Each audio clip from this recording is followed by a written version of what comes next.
Un saludo cordial a todas las personas que ya se van conectando a esta presente clase, ¿sí? Vamos a ir dando ya por inicio con la temática que se desarrollará dentro de la clase del día de hoy. En lo que habíamos estado desarrollando las clases pasadas directamente, habíamos estado estudiando y analizando y a su vez identificando a lo que se refieren con todas estas sociedades y estas civilizaciones encaminadas al Medio Oriente, estas sociedades y estas civilizaciones que como tal tienen que ver directamente con el ámbito fluvial, por eso se le conoce como sociedades fluviales. Habíamos iniciado comprendiendo lo que son cuatro civilizaciones importantes: Mesopotamia, China, India y Egipto. Cuatro sociedades características por dejarnos un legado importante, sociedades características por habernos permitido entender actualmente cómo se desarrolla la sociedad, cuáles son sus aspectos importantes, cuáles son sus características también relevantes. La clase pasada, sí, que nosotros estábamos lógicamente entendiendo, es que se desarrollaba lo que es la Mesopotamia. Sí, algo que no podemos olvidar es que Mesopotamia significa tierra entre ríos. Sí, a eso se caracterizaba y en eso se basaba como tal esta sociedad y esta civilización que estudiamos la clase pasada. En esta clase lo que vamos a hacer es desarrollar y estudiar a China y sobre todo ver cuáles fueron estos aportes que China ha dejado, lógicamente al legado que nosotros tenemos en la actualidad. Si bien es cierto, China es una de las civilizaciones más grandes y más fuertes a nivel mundial, es una de las sociedades y civilizaciones con un avance dentro de la ciencia, dentro de la tecnología, dentro de la medicina, dentro de la analítica, dentro de todo lo que nosotros comprendemos como realidad, dentro de todo lo que nosotros comprendemos como entorno y como concepto, lógicamente relacionado al manejo del entorno, el manejo del contexto, el manejo del espacio geográfico con el cual nosotros nos vamos desarrollando y con el cual nosotros vamos teniendo como tal un acercamiento.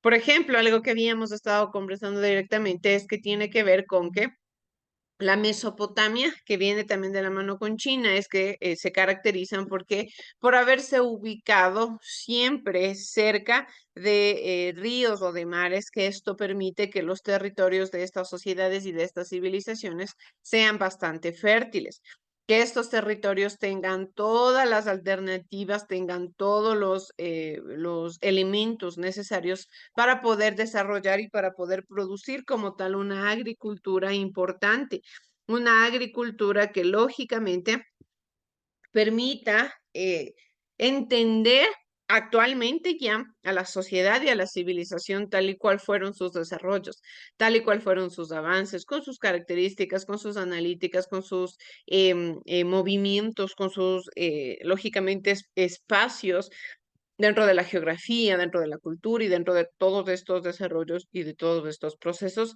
con los que nosotros vamos teniendo constantemente un acercamiento.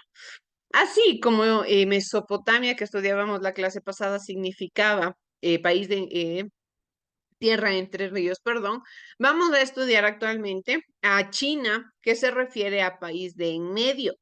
Todo esto es importante que nosotros vayamos recordando porque a veces también yo esto lo tomo en cuenta, por ejemplo, dentro de los exámenes: qué significa China, qué significa Mesopotamia, qué significa prácticamente tierra entre ríos, que querría decir lógicamente Mesopotamia. Eso es a lo que lógicamente nosotros nos vamos a enfocar, es a lo que nosotros nos vamos como tal a encaminar para poder entender todo este trasfondo, para poder comprender lógicamente todo lo que estas civilizaciones nos han permitido desarrollar.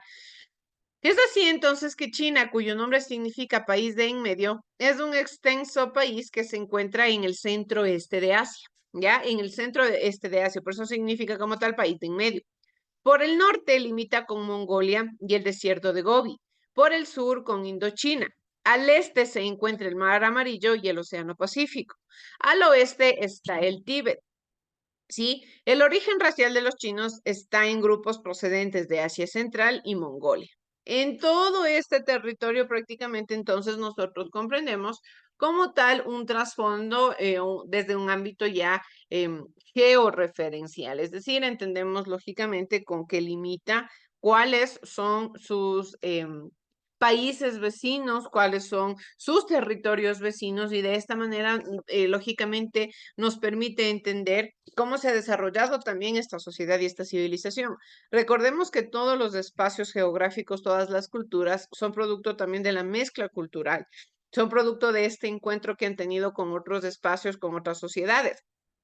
Puede ser que estos encuentros sean de una forma voluntaria o a su vez de una forma impositiva. Sí, recordemos que nosotros estamos hablando de sociedades y civilizaciones que han tenido constantes encuentros, pero lógicamente desde lo que nosotros entendemos como encuentros a veces violentos, lo que le llamamos los famosos choques culturales, donde dos sociedades, dos culturas se ponen en contacto, pero lógicamente al ponerse en contacto suele suceder y suelen tener cierto tipo de problemáticas en el momento de que existe una imposición violenta de las culturas, existe una imposición violenta de lo que son tradiciones, formas de pensamiento y formas de vida. Siempre esta imposición y este sentimiento de predominar va a venir del grupo que haya sido más fuerte, de la sociedad o de la civilización que haya tenido como tal, de cierta manera, un grado mayor de dominio. A veces lo que ha logrado hacer que las sociedades y civilizaciones tengan cierto tipo de dominio ha sido siempre, por ejemplo, las armas de fuego. Sí, es como tal el dominio que han logrado tener muchas sociedades. En este caso, entonces, lo que nosotros ya leyendo entendemos es cómo se limita China. ¿Para qué es importante entender estas características? Lógicamente lo hacemos con la finalidad de también poder entender el trasfondo relacionado a lo que es con sus raíces, con sus ancestros, con sus características. Nos dice que el origen racial de los chinos está en grupos procedientes de Asia Central y Mongolia. El territorio chino ha sido agrícola por excelencia. Nuevamente vemos este patrón que se repite en varios de estas civilizaciones y vamos a ver incluso posteriormente, conforme vayamos desarrollando y avanzando en las clases, cómo estos patrones se van desarrollando, cómo estos patrones siguen repitiéndose constantemente. En este caso vemos que tanto en Mesopotamia como en China, el factor agrícola, el trabajo en la tierra, el conocimiento de la agricultura es clave para el desarrollo, para el progreso y para el avance de estas sociedades, ¿sí? Para lógicamente comprender cómo se van transformando, cómo se van evolucionando, qué características tienen. Lógicamente, con qué entornos, con qué contextos están directamente relacionados, con qué entornos también y contextos tienen como tal un acercamiento, un compromiso, una situación referencial de poder entender su avance y su producción. Lógicamente, nosotros actualmente sabemos que China, como les mencionaba anteriormente, es una potencia mundial, pero todo esto nace desde el momento en el que se empieza a desarrollar esta sociedad y esta civilización. No siempre todo fue de la noche a la mañana. Sí, pasaron por muchos sucesos, muchos hechos importantes que transformaron y que marcaron un preámbulo, que marcaron como tal el inicio de lo que es esta civilización. En este caso nos dice que es una sociedad agricultora por excelencia, debido a que cuenta con importantes ríos como el Hoangho y el Yangtze-Kiang, ¿sí? Y el Siquiang en este caso son tres ríos que prácticamente logran hacer que la fertilidad de la tierra sea uno de los factores más importantes para el avance y para la producción de las sociedades, para el avance y para el desarrollo de las civilizaciones, sobre todo por cómo manejan sus ideales y dentro de la agricultura, por cómo manejan las características de la tierra, las características que los hacen únicos y los hacen tener un acercamiento y un contacto directo con su realidad. En este caso, las constantes lluvias provocadas por los vientos masones que mantienen inundadas grandes extensiones de tierra. En este caso, ¿qué sucede entonces? Al tener grandes extensiones de tierra inundadas, quizás muchas de estas extensiones de tierra no pueden ser utilizadas debido a las inundaciones, lógicamente, porque a veces, como mencionábamos, por ejemplo, cuando estudiábamos la Mesopotamia, cuando existe demasiada lluvia, demasiada agua en un territorio, tampoco es posible la agricultura. Sí, todo en exceso es malo y todo lógicamente mermado también es malo. Entonces, en este caso, muchos de estos territorios, al estar inundados, no tenían como tal un avance, no tenían como tal un espacio preparado para la agricultura, pero si bien es cierto, la tierra se alimentaba del agua y esto permitía que en los sectores más alejados o un poco más alejados de los ríos y de estas inundaciones, tengan las capacidades de poder producir alimento, tengan las capacidades de que el desarrollo agricultor sea parte ya de su contexto y de su realidad. Nos dice que de igual manera este tipo de clima ha creado condiciones idóneas para el cultivo de arroz y de otros cereales y verduras. Si ustedes han visto a las características que tiene la sociedad china, pueden ver que en la mayoría de sus alimentos está presente el arroz. ¿Esto por qué se da? Entonces entendemos porque gracias a la prosperidad de su tierra, a la fertilidad de sus territorios, el arroz es un alimento que tiene bastante facilidad de, lógicamente, desarrollarse en estos territorios. En este contexto, varios pequeños estados culturalmente similares que con frecuencia entraban en guerra por el dominio de la zona, pero también enfrentaban a enemigos externos más lejanos. Estos enemigos, lógicamente, eran atraídos por sus riquezas. Se aliaron a finales del segundo milenio antes de Cristo y dieron origen al Imperio Chino y a su primera dinastía, ¿sí? Como tal, la civilización china parte común y corriente como cualquier otra civilización con características propias, con sociedades, con pequeños personajes importantes. ¿Qué sucede posteriormente a ello? Llega lo que es el gran imperio chino. Ya este imperio viene a ser partícipe de la realidad, de la cultura, ya como tal, con una dinastía, con una estratificación social, con una clasificación que cambia la realidad y que cambia el contexto y la concepción como tal del entorno que tenemos nosotros de lo que es la civilización china. Para comenzar con las características que nos presenta esta civilización, quiero que veamos, por favor, la primera parte de este video porque es un video largo. Vamos a ver la primera parte y posteriormente desarrollaremos la siguiente parte. Vamos a tomar atención, por favor.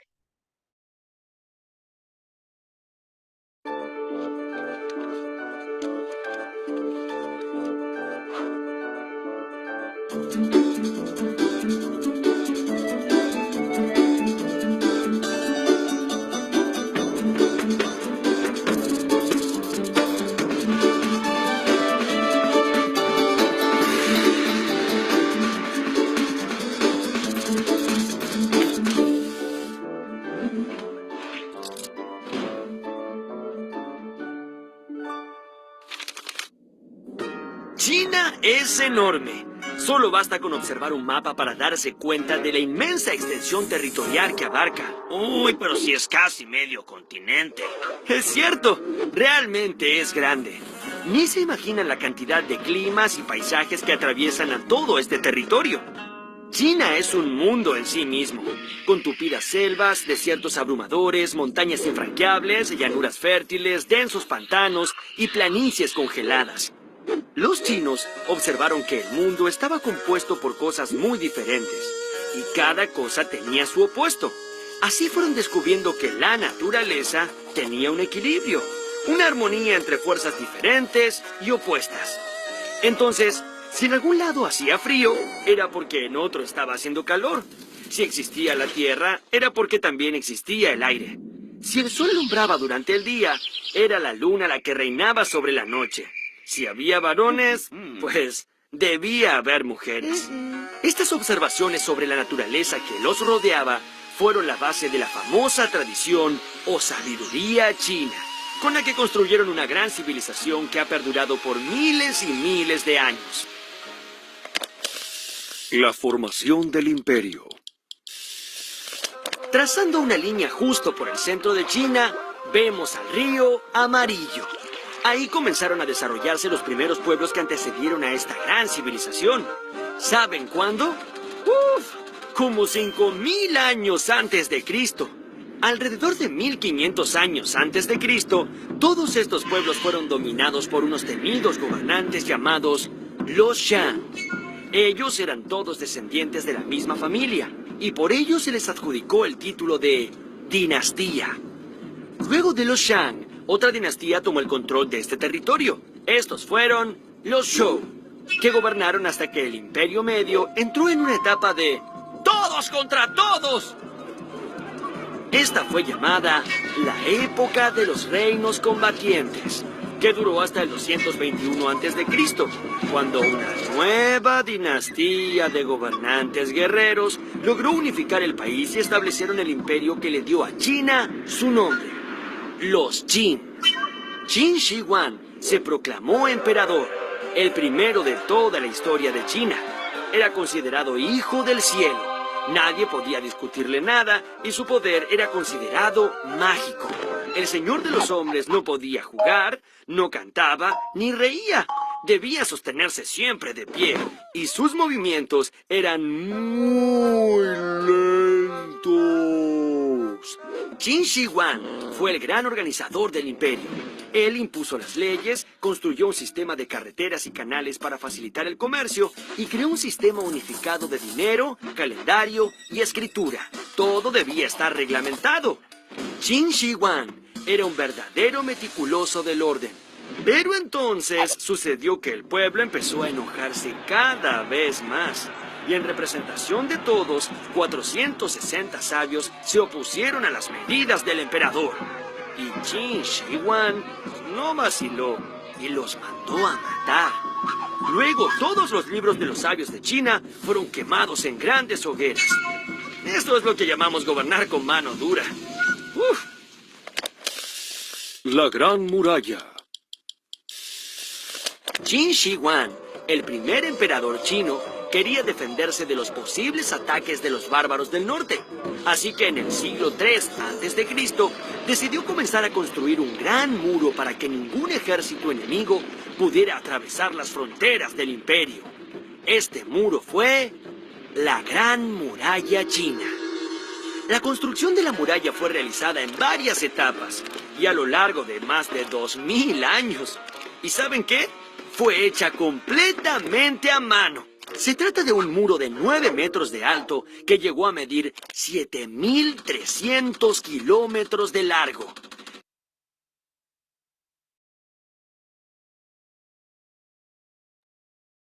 Bien, en esta primera parte del video se nos ha dado como tal un resumen o una conceptualización ya acercándonos a lo que fue dentro de la dinastía china, ¿sí? ¿Qué fue lo que ocurrió? ¿Cómo fue que más o menos se empezaron a caracterizar ya las sociedades y las civilizaciones dentro de este territorio? Recordemos que todo lo que pasa y todo lo que sucede dentro de China tiene como tal un origen directamente relacionado a su clasificación social. Nos dice principalmente que existieron tres dinastías, las que el video nos explicaba. La dinastía Shang, la dinastía Zhou y la dinastía Han. La dinastía Shang era aquella que se estableció en la ribera del río Huanghe y se le atribuye la invención de la escritura jeroglífica china. Este era un estado esclavista con comunidades agrarias dedicadas también a la caza, a la pesca y a la ganadería. Sí, prácticamente era la característica general que tenía esta dinastía, la dinastía Shang. Era como tal una dinastía netamente dedicada al trabajo en la tierra, tal y cual era característico de todo el territorio chino. La dinastía Zhou principalmente sometieron a los pueblos de la dinastía Shang, a la dinastía anterior. Lograron la primera gran unificación con el rígido control de 36 provincias. Lógicamente, conforme van creándose y apareciendo nuevas dinastías, quiere decir que la anterior fue dominada, lo que yo les mencionaba al inicio de la clase, en el cual un territorio o una sociedad o una civilización siempre es más fuerte a comparación de la anterior. Entonces, en este caso, lógicamente, lo que nosotros hacemos es entender que, hablando de este ejemplo, la dinastía Zhou superó a la dinastía Shang. ¿Por qué lo hizo? Porque tenía una característica más totalitaria, tenía un dominio más fuerte. Por eso nos dice que logra la unificación de 36 provincias. Esta dinastía estableció la esclavitud contraída por deudas o delitos cometidos. Fueron los Zhou quienes construyeron la Gran Muralla China para defenderse de las invasiones extranjeras. Ahora nosotros sabemos que en nuestra realidad la Gran Muralla China es una de las maravillas del mundo, que lógicamente debido a su historia trascendental, debido lógicamente al contexto que conlleva esta caracterización de esta sociedad y de esta civilización, todo el trasfondo que lleva también el manejo de las teorías, el manejo de la sociedad y el manejo del contexto con el cual nosotros nos estamos refiriendo. ¿Qué entendemos aquí? ¿Cuál es la diferencia de la dinastía Zhou a la dinastía Shang? Lógicamente que la dinastía Zhou fue mucho más fuerte. La dinastía Zhou tuvo un dominio más rígido, un dominio mucho más exigente que el de la anterior dinastía. Posterior a la dinastía Zhou aparece lo que es la dinastía Han. Esta dinastía configuró la nacionalidad china, es decir, ya no había territorios divididos, ahora era un solo territorio. Se abocó a ejecutar obras civiles en beneficio del pueblo. De igual manera, se fortalecieron las administraciones jurídica, económica y militar. El transporte vivió un gran auge con la construcción de caminos, del establecimiento del Gran Camino de la Seda. ¿Qué quiere decir entonces? La dinastía Han, a comparación de las anteriores dos dinastías, fue mucho más estricta en el sentido de la evolución de sociedad. Lamentablemente, cuando nosotros hablamos de este tipo de contextos, de este tipo de historia, podemos entender en ciertos sentidos que muchos de los comandantes de estos territorios, muchos de los líderes, lo que buscaban necesariamente siempre era el dominio de los territorios. A veces no les interesaba nada más. Eran muy pocas las personas o los líderes o los mandantes que se encargaban de velar por el bienestar del resto del territorio. En este caso, la dinastía Han se preocupó por ello.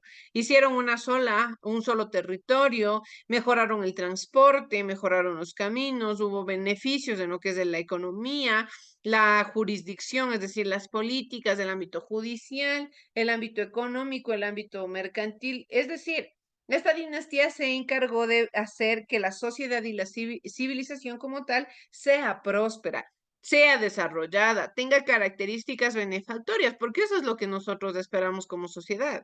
No esperamos ser más ricos que el otro territorio, no esperamos tener más tierras que el otro territorio, no, lo que importa es ser prósperos. Lo que importa es que las personas que vivan dentro del territorio, las personas que conformen como tal a la sociedad, lógicamente tengan características importantes. Las personas que conformen al territorio tengan un estilo de vida adaptable, tengan un estilo de vida bueno, tengan un estilo de vida importante, lógicamente, en el cual puedan cumplir con sus necesidades básicas, en el cual se pueda directamente obtener beneficios del entorno y del contexto. Entonces, dentro de, lógicamente, cuando ya aparecen estas sociedades y este entorno de dinastías, entendemos lo que maneja, lo que es la dinastía de la civilización china. Nos dice así también que la decadencia de China inicia hacia 2 siglos antes de Cristo, a raíz de dos eventos importantes. La primera fue la invasión de los hunos y la segunda fue las grandes rebeliones campesinas producidas en los años 184 antes de Cristo y 17 antes de Cristo. Sí, lógicamente eran las características que como tal tenían estas sociedades y estas civilizaciones de acuerdo a la organización de los territorios, de acuerdo al avance. Recordemos que, como les menciono, estamos hablando de siglos 15, 16 al 18, en el cual el dominio de los territorios y las conquistas eran pan de todos los días, ¿sí? Entonces, lógicamente, siempre iba a existir una sociedad o un grupo predominante, un grupo que lógicamente tenga como tal el control del contexto y de la realidad. Nos dice así que también desarrollaron una organización política. En este caso, la antigua China tuvo un sistema de gobierno en muchos aspectos similares a otras civilizaciones antiguas, ¿sí? ¿Cuáles eran estas características? El poder era ejercido por la sucesión familiar, o sea, por dinastía, ¿sí? El poder del entorno, del contexto, no iba a ser delegado de una persona a otra, sino que simplemente era por sucesión familiar. ¿Qué se quería esperar con esto? Pues que lógicamente las personas que tengan el poder, las personas reales, las personas con un grado de privilegio dentro del entorno, dentro de la organización social, sigan manteniéndose en el poder, porque no podían esperar que cualquier natural, como generalmente se les consideraba, lleguen al poder. Entonces tenía que ser simplemente por dinastías. Y así el poder se mantenía en una sola familia años y años y años. Por eso es que para estas sociedades también era fundamental el tener hijos varones. ¿Por qué? Porque cuando tenían un hijo varón podían asegurar que lógicamente el poder iba a mantenerse en la familia. Esto hizo que unas pocas familias sean las que se mantengan en el poder por siglos y que el gobierno fuese cada vez más centralizado en el monarca. ¿Por qué? Porque lógicamente, como hablamos de dinastías, no había como tal o otro espacio o a su vez otro contexto en el cual las sociedades o las dinastías como tal podían enfocarse para poder escuchar, sino que netamente la persona quien mandaba, la persona que tenía la última palabra era el monarca. De igual manera, el gobierno era teocrático. ¿A qué se refiere que era teocrático? Es que el rey se consideraba un representante de la divinidad en la tierra. Cuando nosotros escuchamos las iniciales teo ante una frase o ante una palabra, directamente entendemos que se refieren a un ámbito religioso, que se refieren como tal a hablar de la fe, como tal de la creencia de las personas. En este caso quiere decir que su gobierno se caracterizaba, el gobierno de China, por ser teocrático, porque siempre a los líderes se les consideraba como enviados por la divinidad. Al mantenerse con esta ideología de ser enviados por una divinidad, lógicamente tenían la capacidad y tenían este beneficio de que las personas les respeten aún más. ¿Por qué? Porque eran enviados de los dioses. Consideraban que ellos gobernaban a los hombres de acuerdo con el modelo de gobierno de los dioses en el cielo, como les digo. Tal y cual los dioses mandaban en el cielo, pues de igual manera debía hacerlo este personaje en la tierra y debía hacerlo para esta divinidad. ¿Qué es lo que conseguían con este tipo de estructura teocrática? Pues lógicamente, como les digo, que las personas respeten y veneren aún más a sus líderes. ¿Por qué? Porque lógicamente eran enviados por los dioses y no se quería como tal hacer tener miedo, hacer tener ira a los dioses. ¿Por qué? Porque era un temor grande que lógicamente tenían las sociedades. Por eso a los antiguos emperadores se les debía rendir obediencia y sumisión. Para nada se podía en algún momento llegar a quizás refutar lo que un rey decía, lo que un mandante decía. ¿Por qué? Porque lógicamente si es que él decía algo, si es que él tenía una forma de pensamiento, si es que él proponía algo, era enviado por los dioses, era una idea de los dioses, entonces para nada se tenía por qué quizás pensar diferente o tener quizás algún pensamiento alterno a ello. De igual manera, para poder gobernar cada vez más extensos territorios, los emperadores disponían de funcionarios pertenecientes a la aristocracia, llamados mandarines, quienes dirigían la administración y también la justicia. Sin embargo, la estructura estatal era tan rígida que los cambios se daban muy lentamente, porque como les digo, no cualquier persona podía entrar a ser parte de los privilegiados. No cualquier persona podía entrar a formar parte, lógicamente, de los estratos importantes de la sociedad, de los estratos importantes de la civilización, en el cual de una o de otra manera creaban como tal su organización social, que es lo que vamos a ver a continuación. Pero de igual manera vamos a acabar de ver el video con las características de la civilización, aportando también a lo que ya habíamos estado hablando. Veamos, por favor. Tanto como la extensión de toda América del Sur. Este muro serpentea por valles, montañas y desiertos, uniendo más de 25.000 torres de guardia. Construir esta muralla fue un esfuerzo sobrehumano. Para ello, el emperador reunió a miles de hombres que trabajaron como esclavos bajo una disciplina militar. Muchos de ellos fueron muriendo de agotamiento y sus cuerpos eran enterrados dentro de los muros en construcción. Así fue como la Gran Muralla se convirtió en el cementerio más largo del mundo. La muralla sirvió como defensa, pero también ayudó a la unificación del imperio. ya que por encima de ella se extendía una ruta por la que era posible viajar de una punta a la otra del imperio. Así, muchas caravanas de comerciantes podían transitar y vender sus mercancías sin temor a ser emboscados por bandidos ni ladrones. Transitar por estos lugares ahora es tranquilo. Un emperador como Qin Shi Huang tenía que tener un final de película. Y como para ellos la vida después de la muerte era muy importante, Qin Shi Huang se hizo construir una tumba en la que puso un ejército de 8,000 estatuas de guerreros de terracota. Pero hay algo más. Lo genial del ejército de guerreros de terracota era que no eran copias del mismo molde, sino el fiel reflejo de los seres humanos que en vida habían acompañado al emperador. ¡Ah! Me olvidaba. Si alguien osaba entrar en la tumba para perturbar el dulce sueño del emperador, había unas ballestas automáticas.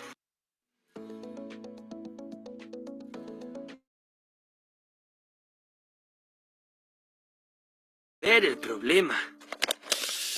El maestro Kong.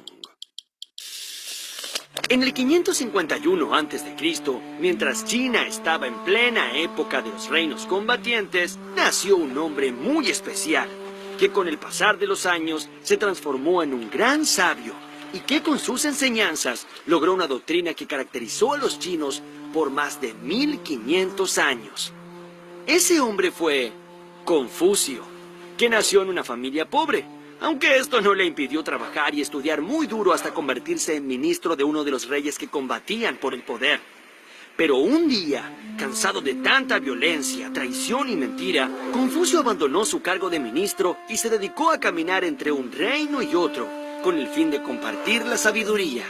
Los libros de Confucio predican 8 actitudes elementales: el respeto a los demás, la tolerancia, el perdón, la fidelidad, la devoción, la confianza, el deber y el culto a los antepasados. Estas 8 virtudes son las que debía seguir un hombre para ser bueno y recto. Tuvieron que pasar unos 350 años para que la sabiduría de Confucio fuera popular en China. Y fue de la mano de una dinastía llamada los Han. Para ese entonces Confucio ya se había transformado en una figura legendaria. Sus seguidores le decían el maestro Kong. Y sus enseñanzas servían de guía espiritual y eran practicadas como una religión. Pero el confucianismo, no era la única religión de la antigua China. También estaban el taoísmo y el budismo. Cada hombre tenía derecho a elegir libremente su propia religión. Las 3 se basaban en la búsqueda de una armonía interior, que está en directa relación con la armonía de la naturaleza. El ser y el universo. Si el universo es el producto del equilibrio entre fuerzas que se oponen, y si el hombre, para estar bien y ser mejor, tiene que estar en armonía con ese universo, entonces cualquier dolor o enfermedad que se manifieste en el cuerpo es producida por un desequilibrio entre el ser y el universo. La medicina tradicional china es la ciencia que busca regresar al hombre a ese estado de equilibrio y armonía con la naturaleza. Para los chinos, el cuerpo era como un universo en miniatura. Cada parte del cuerpo correspondía a un elemento del mundo. Por ejemplo, la cabeza era el cielo y los pies la tierra.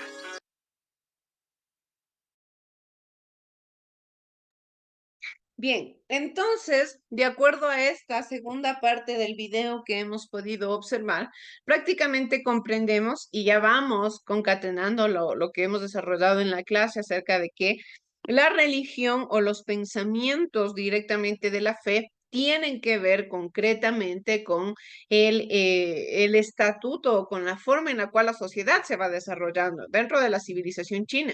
Algo que hemos podido también ver constantemente en la presente clase es que esta sociedad y esta civilización se ha caracterizado por hablar mucho de la sabiduría, Una persona sabia era una persona que iba a poder cumplir adecuadamente con las características. Era una persona que iba a poder cumplir adecuadamente con los lineamientos que se esperaban dentro de la sociedad, ¿sí? La sabiduría era algo importante para esta sociedad e incluso lo sigue siendo para la actualidad. Esta sociedad, pese a que ha pasado muchísimos años desde su creación, desde el inicio de esta sociedad y de esta civilización, actualmente sigue dejando muchos legados, actualmente nos ha dejado muchísimas enseñanzas y se sigue manteniendo con la misma forma de pensamiento, con la misma estructura, con las mismas características que con la cual inició. Si bien es cierto, esta sociedad ha sido una de las que menos influencias de otros sectores ha tenido, o menos invasiones se puede entender para poder alterar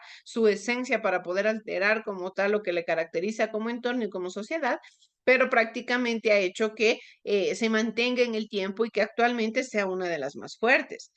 También dentro de lo que es su organización social, que es uno de los elementos más fundamentales de esta civilización. Nos dice que a pesar de haber sido un pueblo dado al intercambio comercial, la sociedad china se caracterizó por ser muy celosa en el resguardo de las tradiciones y el honor de las instituciones, lo que les mencionaba, y esto ha hecho que se mantenga hasta la actualidad este celo, esto de guardar bien lo que ellos son.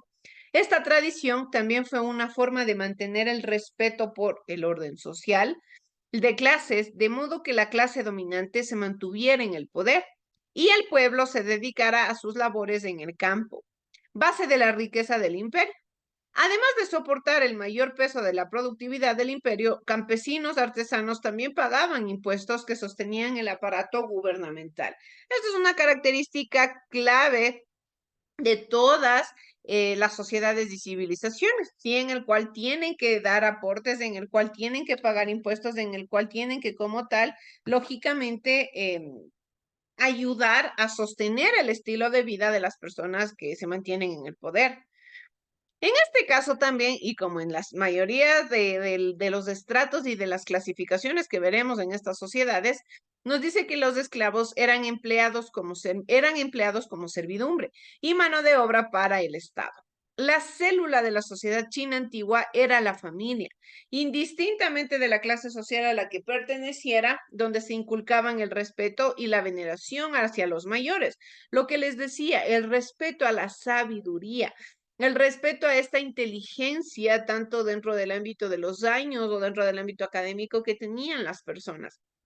Por ello, la familia era lógicamente la parte más importante de la sociedad. La familia era la característica más importante de la civilización. ¿Por qué? Porque de allí se supone que parte todo. Incluso para nuestra actualidad, tenemos esto como ejemplo. En nuestra sociedad y en nuestra civilización actual entendemos que la familia es el núcleo del cual parte absolutamente todo, el núcleo del cual nosotros podemos obtener valores, podemos obtener conocimientos, podemos obtener características que nos hacen únicos y que lógicamente nos permiten desarrollarnos de alguna manera con la sociedad y con la civilización actual.